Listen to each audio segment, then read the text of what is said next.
So guys, in this video, I'm going to show you exactly how I run my e-commerce businesses and why I think e-com business is one of the best business models for you to start. If you've never started a business, this is a good model to start. If you've already started in business, this is also a good business model to start because you're going to be more advanced, you have more knowledge, you might find success earlier.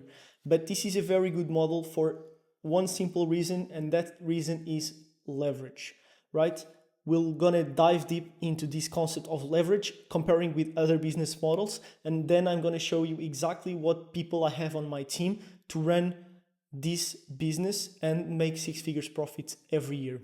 I would like to touch on a point here, which is about the different business models that you can start, right?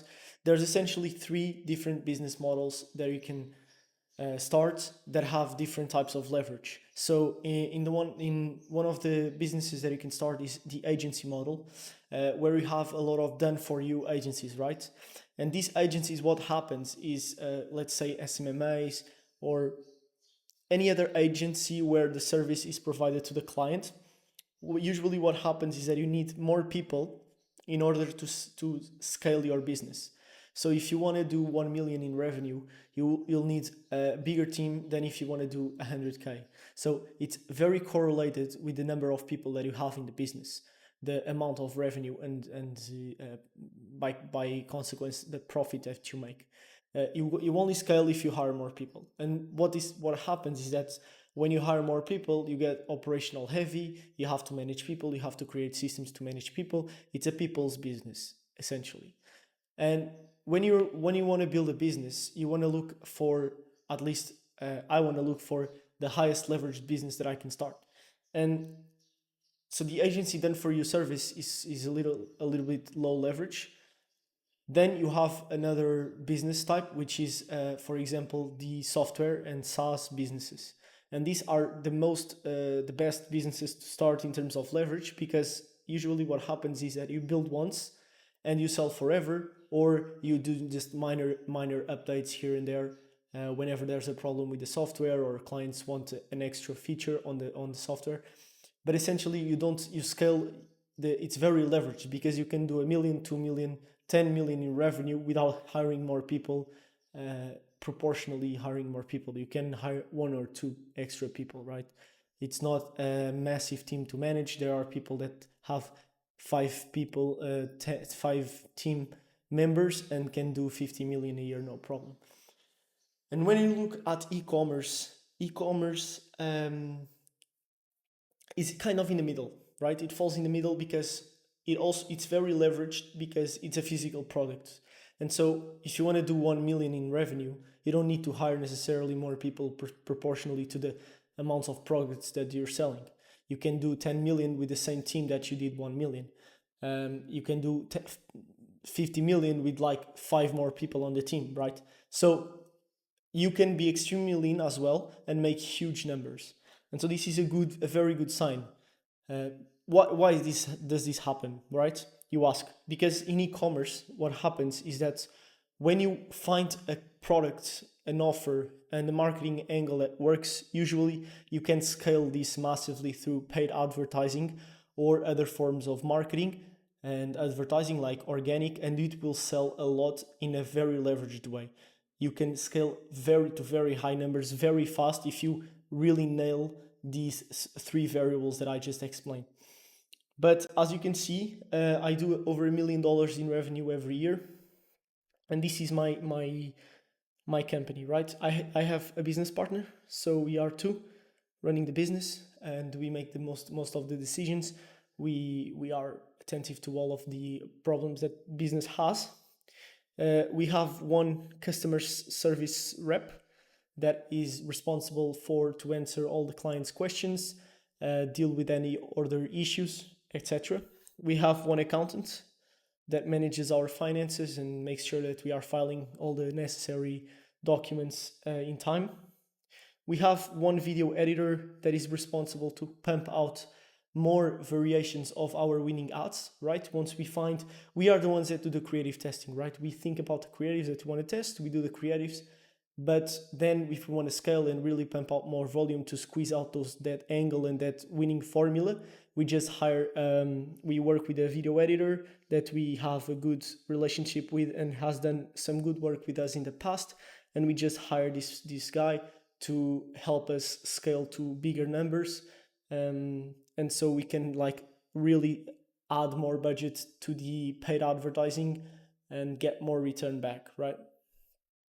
And then we hire when we need actors to do creatives. Okay, so whenever we have an idea to test a creative and we know that we're going to have to shoot some footage, extra footage that they don't have, or there's saturation already with our creatives and we need new footage to refresh the ad accounts, we just hire some actors. We have already some actors in our seat belt that we know they are good. They've worked with us in the past, so we know that they can perform a very good work for us. And so we just work with them most of the time. But we also know how to source extra talent if we need. We've also done that in the past a lot of times.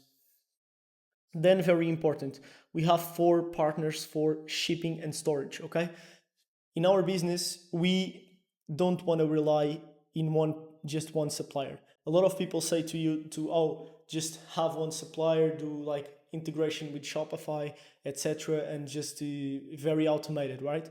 We don't want to be that way. We want to be automated, but not too automated. Why not? Why not?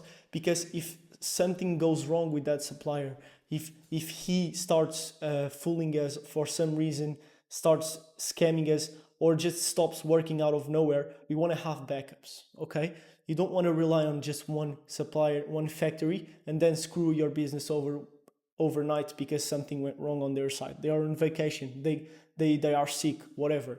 Don't do that. Okay, what you need is to have for us it's about 4 that we send stock to all of them. We work with all of them.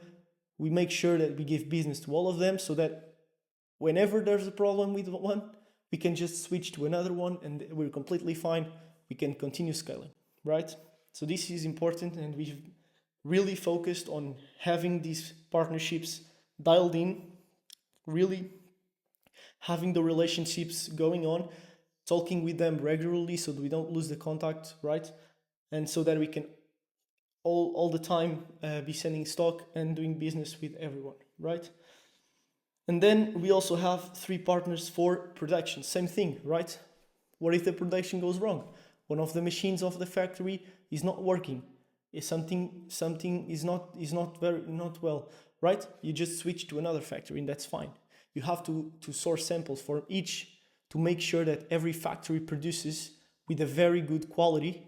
And so whenever there's a problem, like you already know, they can make the products that you want, and it's going to be good quality. The client will be satisfied, and there's not going to be any problem. What if you just leave that to the last minute, and you all of a sudden you need to source a new supplier? Then you have to source samples.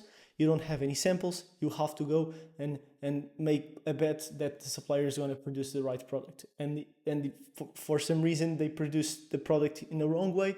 Then you have a bunch of refunds because customers will be sad and angry, and they will comment on your pages and everywhere that the product is a scam, and it's going to destroy completely your business.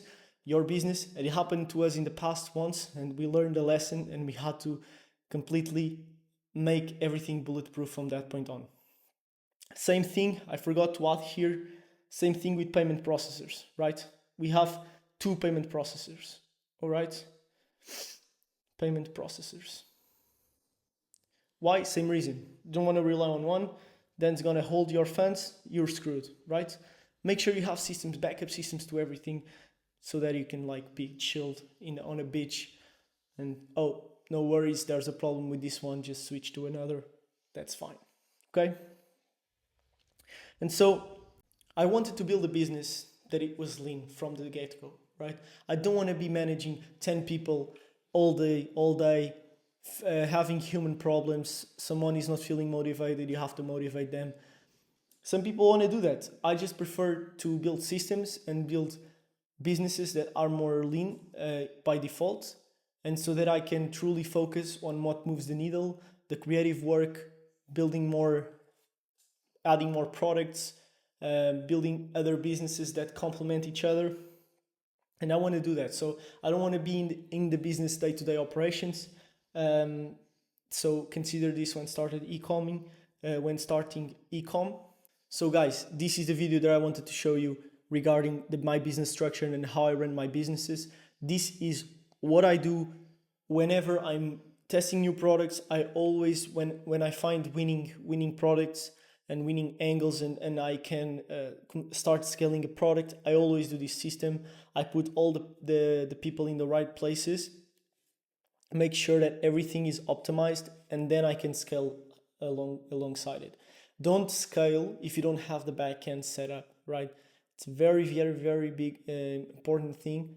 You want to test the products, see if you can sell, see if you can have traction, and once you have to build the systems behind to go full throttle. Again, don't rush, no need, right? So I'll see you on the next video.